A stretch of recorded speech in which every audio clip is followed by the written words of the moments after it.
Thank you for joining us on the news on Nta International. I am Lami Ali. Taking the news with me is Segun Ajayi, the interpreter on sign language. Let's take the headlines. New President of Tanzania, Samia Suluhu Hassan, takes oath of office, urges the East African country to look forward with hope and confidence. President Buhari asks for synergy between Ministries of Women Affairs and Justice in the National Assembly towards securing legal backing for increased women participation in politics. ECOWAS appeals for more actions to integrate persons with disabilities into the mainstream of economic and socio-political spheres.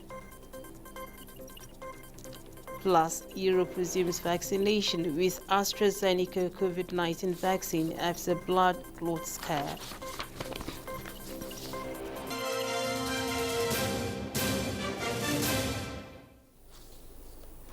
The new president of Tanzania, Samia Suluhu Hassan, says the country should unite and avoid pointing accusing fingers after the death of John Magufuli, urging the East African country to look forward with hope and confidence. President Samia Suluhu made the appeal as she took oath of office to become the sixth president of the United Republic of Tanzania. Adebola Brooksland Sunday reports that she is the first woman to assume the position in Tanzania and also the first female president in East Africa. Mimi Samia Suluhu Hassan naapa kwamba nitakuwa mwaminifu kwa Jamhuri ya Muungano wa Tanzania. Samia Suluhu Hassan is a soft-spoken woman, from vice president position to Tanzania's first female leader after John Magufuli's sudden death.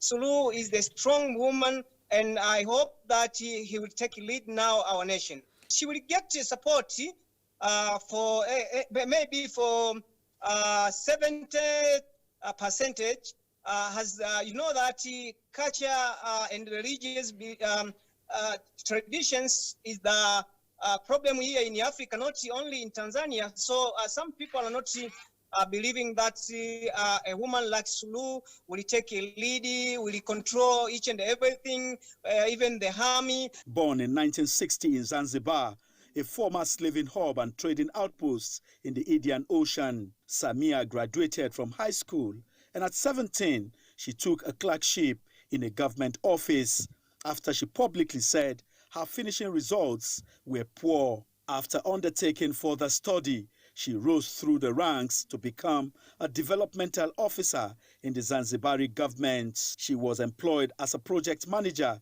for the UN's World Food Programme, and later in the 1990s, Samia Suluhu was made executive director of an umbrella body governing non-governmental organizations in Zanzibar. She became a parliament member for the Makudunchi constituency from 2010 to 2015 and has been Minister of State in the Vice President's Office for Union Affairs since 2010. In 2014, she served as the Vice Chairperson for the Constitutional Assembly, which was tasked with drafting Tanzania's new constitution. Suluhu is married and have 3 sons and a daughter who is a member of the Zanzibar House of Representatives. After consulting with her Chamacha Mapinduzi ruling party, Suluhu will propose her possible successor as vice president to be confirmed by the National Assembly. Under the constitution, 61-year-old Suluhu will serve the remaining Magufuli's second 5-year term, which will expire in 2025. Adebola Brooksland Sunday, NTA News. Back home, President Muhammadu Buhari has asked the Ministries of Women Affairs and Justice to collaborate more effectively with the National Assembly towards securing a legal backing for increased women participation in politics in the ongoing constitutional and electoral reform processes. This was while addressing members of the national and international working groups supporting the advancement of gender equity initiative during a courtesy visit. The president also lent his voice to the amendments of his party's constitution to provide for effective and meaningful participation of women in elective offices. State House correspondent Adam Sambu has details. Nigeria is more than ever committed to join in raising the bar for women's representation at all levels. Describing women as a credible force in strengthening Nigeria's democracy, sustaining her socio-economic fabric, and promoting the culture of peace, President Muhammadu Buhari said his administration will not leave anything to chance in promoting women's inclusiveness in national development. Given the size of our population, more can be done to improve the participation of Nigerian women in politics and in seeking elective office. Education of the girl child and the empowerment of mothers are fundamental to achieving an increase in the number of female leaders in the country and our objective of lifting 100 million out of poverty in 10 years. He said whatever it takes can be done towards tackling the twin evils of limited access to education and poverty, as well as gender-based violence. Despite the spike of incidents of abduction of school children and other security challenges, this government remains resolute in its pursuit of a just and credible society, devoid of inequalities and promotion of the rule of law. Let me assure you all that we remain committed to working with groups such as yours to address these challenges. Already, the president said an interministerial committee has been inaugurated towards addressing all forms of violence against women and children, while 45% of the small and medium-scale enterprises funds has been reserved exclusively for women. President Buhari also takes pride in entrusting key government portfolios to women and also engaging in what he called intense diplomacy to support the aspirations of Nigerian women to provide leadership at the global stage. We will continue to support them to succeed, and we shall continue to advocate our women who qualify to lead international fora. APC chieftain and former Senate President Ken Namani said the governing party already has a legacy of giving women the greatest chance to rise in the history of the country, saying this will also improve the party's fortunes in elections. We are not only women-friendly, we're kind of encouraging our ladies to participate more in Nigerian politics. I feel overwhelmed with joy. I feel elated on behalf of Nigerian women, and I believe that the more we have women in elective positions, the better for this country. I trust Mr. President, and I know that he will leave a legacy that will stand the test of time in this country on women issues. We need more women in the system, and Mr. President has promised, and we will see a whole lot of difference once that happens. We've waited long for this to happen, and we are delighted that we will move on to the level of actually bringing this to become reality. Former President of the Republic of Malawi, Dr. Joyce Banda, delivered a goodwill message at the event commemorating the 2021 International Women's Day with the theme, Women in Leadership, Achieving an Equal Future in a Coronavirus World. From the State House, Adamu Sambu, NTA News. Islam does not forbid vaccination as long as it does not affect the health and spiritual well-being of individuals.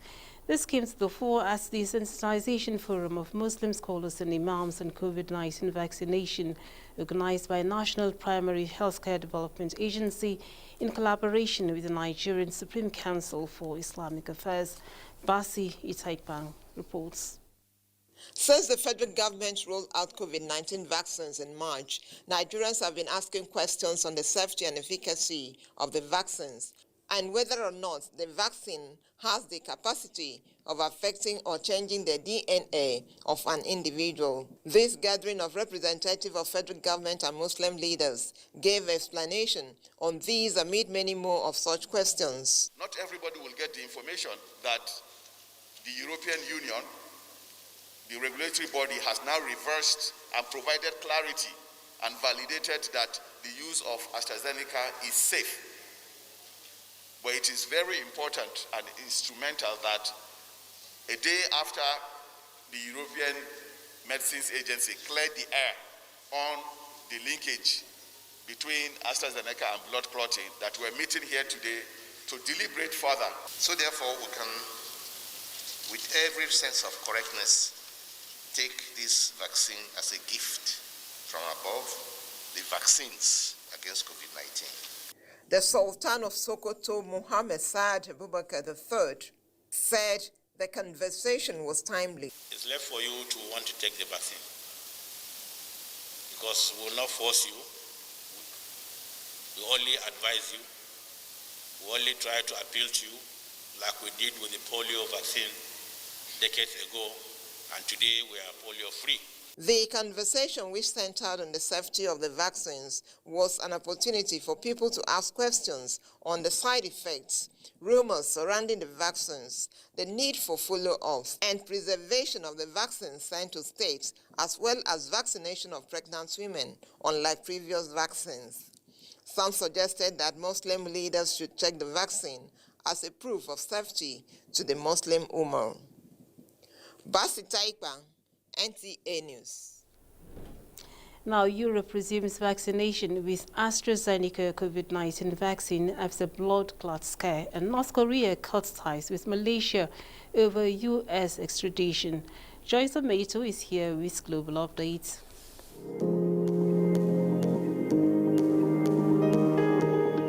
Director General of the World Health Organization, Dr. Tedros Ghebreyesus, has congratulated Tanzania's new president and said he hopes that they can work together to end the coronavirus pandemic. Tanzania has not published data on coronavirus since May 2020, and the government has refused to purchase vaccines despite calls from the World Health Organization. Meanwhile, several European countries have resumed vaccinations with the coronavirus vaccine made by AstraZeneca following a recommendation by European regulators that the benefits of the shot outweigh the risks. Germany, France, Italy, and Spain are among the countries restarting their rollout of the jab. From France, Paris is set to enter a 4-week lockdown following the rapid spread of the UK coronavirus variants within the region. French Prime Minister Jean Castex said the variant accounts for nearly 75% of the new cases and that France is experiencing its third wave. France recorded more than 35,000 new infections within 24 hours, with 1,200 people in intensive care. Our next stop is Germany, where health authorities have warned of an exponential rise in COVID-19 cases, which threatens to overwhelm hospitals. Reports say the highly contagious variants are driving up case numbers in the EU's biggest country. In the Netherlands, coronavirus cases rose by 7,400 in 24 hours, marking the biggest increase since January. The Dutch government is set to decide in the coming days whether there is any room to ease the country's lockdown. Talking numbers, the world has recorded more than 122.5 million cases of COVID-19, and Nigeria accounts for 161,409 of that number. In other news, North Korea said it has terminated diplomatic ties with Malaysia over its decision to extradite a North Korean criminal suspect to the United States. This move is the latest development in growing animosity between Washington and Pyongyang as the North ramps up pressure on the Biden administration over a nuclear standoff. And that's a global update. I am Joyce Ometu.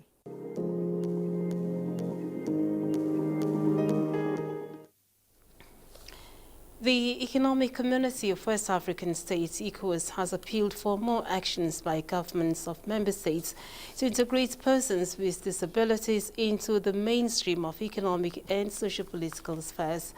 This came up as the commemoration of the 2020 International Day of Persons with Disabilities as the ECOWAS Commission in Abuja. Austin Hanyabe reports. Persons with disabilities make up 15% of the global population, which is put at 1 billion people, says the report by the World Health Organization and the World Bank 2011. They represent one of the most marginalized and disadvantaged groups in the world.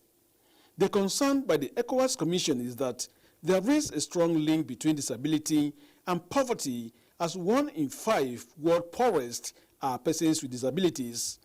ECOWAS is worried that despite several conventions by the United Nations, African Union, policymakers and implementers have neither recognized nor prioritized this issue.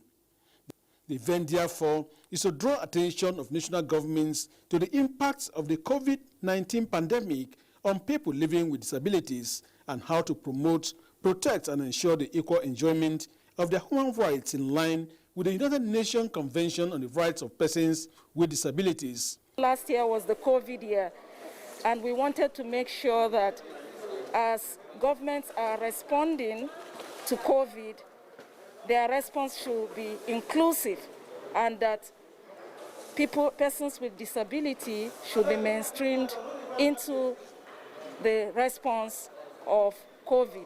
Now that we are going through a recovery phase, we want a situation where persons with disability will be included in all processes, whether in policy or whatever they will be doing. Nigeria government has taken steps to mainstream them into the socio-political and economic affairs with the establishment of the Commission for People with Disabilities. What I think the Commission should do first is to come up with a blueprint, a very comprehensive blueprint on how to engage, and empower people living with disabilities. The theme of the event is From COVID-19 Towards a Sustainable and Resilient ECOWAS for All Persons with Disabilities.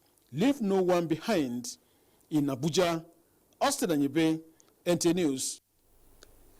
And you're watching the news on Nta International, reaching you from Abuja. Time now for a breather. We shall be back with more stories after the break.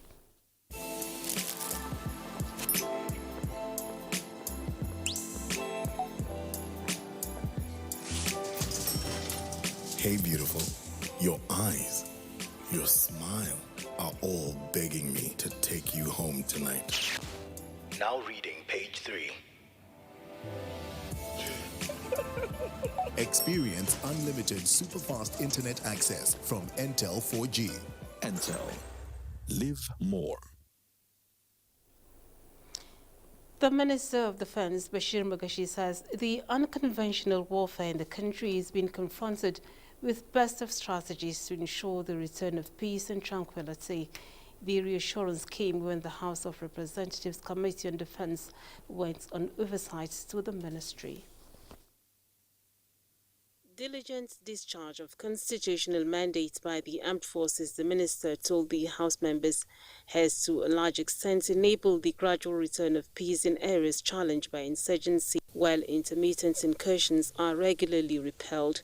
He acknowledges the support and commitment of lawmakers through appropriations and other legislative efforts to collectively combat insecurity. Certainly, the visit offers another opportunity for better appreciation of our distinct and complementary roles towards safeguarding the security and territorial integrity of our dear country. The chairman House Committee on Defense, Representative Babajimi Benson, was particularly concerned about current system of funding for the defense sector. The House of Representatives, he says, is coming up with a more effective alternative. These bills are currently at various stages of consideration in the House. One of such legislations is the Nigerian Armed Forces Support Fund, which is seeking to create a 5-year funding plan for the Nigerian Armed Forces outside the budgetary allocation. It aims at revamping the armed forces through provision of regular training for its personnel and provision of modern equipment for effective defense of Nigeria's territory and fight against insurgency and other related matters. The Ministry of Defense got 100% budgetary release for capital projects for 2020. The ideas, inventions and innovations showcased at this year's Technology and Innovation Expo are capable of transforming Nigeria's economy into a knowledge-based one. Minister of Science and Technology, Dr. Nta I, said this as the closing ceremony of the expo in Abuja. Adepola Brooks-Linsande was there and now reports. The 5-day expo was an opportunity for exhibitors from all parts of the country to showcase their ingenuity. Hydroponics, a system of growing plants usually without soil, capable of assisting in farmer herders clashes, is one of the innovations on display. If every state can have ranches, as you confine them, you provide, what they can actually use to feed on. Because of COVID, Nigerians still carried out so much research. That means that our scientists and engineers, while they were in the lockdown, were not sleeping. Ogbonnaya Onu said the federal government is rewarding the first, second and third winners in all the categories with 1 million naira, 750,000 naira and 500,000 naira, adding that the presidential directive of Special Fund for Research and Development in the country will go a long way in helping Nigeria create more wealth. It is not for the Federal Ministry of Science and Technology, you must understand this. This is for the ecosystem. All our universities, our research institutions, our polytechnics, they will benefit from, that expenditure. R&D is very, very important towards national development, and we will see more of it with the support that the president has given them now with this 0.5%. The ministry is also putting in place a mechanism that will ensure that the research by inventors and innovators will not remain on the shelf. Lay a solid infrastructure that will encourage venture capitalists, to begin to look at those such findings that they can fund for the purposes of, ensuring that they are utilized. With the theme Science, Technology and Innovation for Economic Recovery and Sustainability amidst COVID-19 challenges, key players said the expo will help in building a new culture of science and technology in the country. Adebola Brooks-Linsande, Nta News. The Court of Appeal Abuja has set aside the judgments of the Federal High Court, also in Abuja, which found the National Universities Commission and Zain Nigeria Limited, now Airtel, guilty of copyright infringements. The TV Extra Production Chief Executive Officer, Christina Ugodu, had alleged that the duo used his intellectual property without his permission. Justice Mohammed Mustafa delivered the unanimous judgment of the three-man panel of justices of the court. Judiciary correspondent Vera Chumba was at the Court of Appeal in our reports. National Universities Commission and Zain Nigeria Limited, now Airtel, filed the appeal challenging the judgment of the lower court, which found the two organizations guilty of copyright infringement of using intellectual property of TV Extra Production Chief Executive Officer Christian Ogodo without his permission.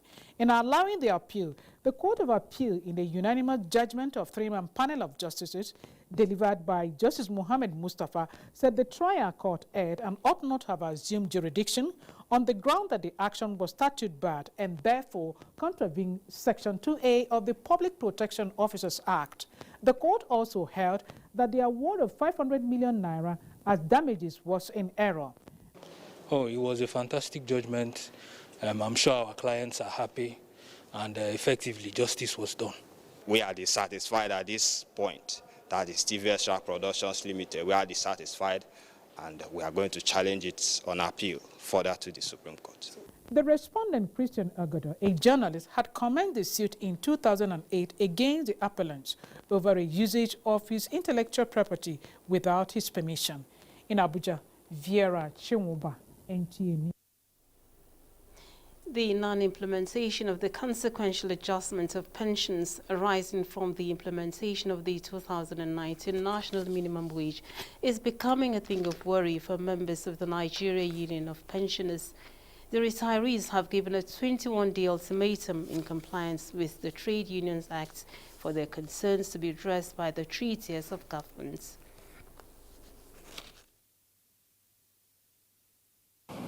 Having exhausted all avenues to press home our legitimate demand but to no avail, we are left with no option than to embark on a nationwide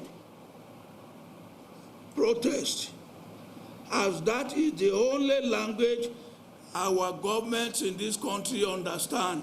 If nothing is done within the stipulated time, we shall take to the streets in all the states of the Federation. Despite the non-implementation of the consequential adjustment of the 2019 national minimum wage, the senior citizens have expressed gratitude to the federal government for the payment of 10 months residual arrears of pension, as well as regular payments of monthly pensions.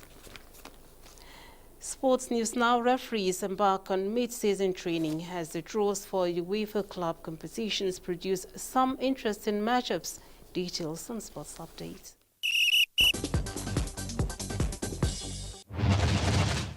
Quite a lot of things happening in the world of sports. Let's quickly bring you up to speed. I am Badi Adeleye. 29 FIFA-badged referees have completed a one-day mid-season fitness and mental training in Abuja in readiness for upcoming challenges in Nigeria and on the continent. The physical aspect after making the medical and 100% performance from them, because that is the basis for us to get matches both in CAF and FIFA. So they know what it means to them and they are committed to that. Meanwhile, Nasarawa United will be hoping to consolidate their position atop the Nigeria Professional Football League standings when they play away to Enugu Rangers this weekend in one of the matchday 17 fixtures. Former table toppers Kwara United are at home to Adamawa United. Lobi Stars host Rivers United. Kano Pillars are away to Wiki Tourist, while Heartland and Warri Wolves have a date. Elsewhere, Arsenal will be hoping to do the double over West Ham United in the Premier League this season, where both teams clash at the London Stadium on Sunday, with the match live on Nta Network from 3:30 in the afternoon.